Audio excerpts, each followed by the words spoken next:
তো মাঝে মাঝে স্যাড পোস্ট দিতে ইচ্ছা করলে পরে, স্যাড ভিডিও করতে ইচ্ছা করলে পরে আমি স্যাড ভিডিওটা করি না, আমি একদমই করি না। তার কারণ শোনো বাবা, আমার মনে কোনো দুঃখ নেই। আমি আজকে 2011-তে আমার বিয়ে হয়, আর 2012তেই আমি কাজ করছি। মানে একটা বছর যে বাড়িতে না খেয়ে বসেছিলাম, হ্যাঁ বেসিক্যালি আমার মেয়ের বিয়ের 3 মাস পরে 2011তে আমার বিয়ে হয়। আমার মেয়েতেই বিয়ে হয়েছে, আমার যে 1 বছর মেয়েতে বিয়ে হয়েছে, পরের বছর মেয়েতে মেয়েতে আমার মেয়ে হয়েছে।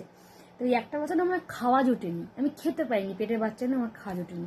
তাই বাস্তবতা না, আর আমি মানে কি বলবো, মনের দিক দিয়ে এতটা সাদাসিধে ছিল, আমি ধারণা করা পারি না। আমার ভাবলে হাসি লাগে যে আমি কি কি করেছি, যেগুলো হয়তো কেউ করে না, মানুষের জন্য অনেক করেছি।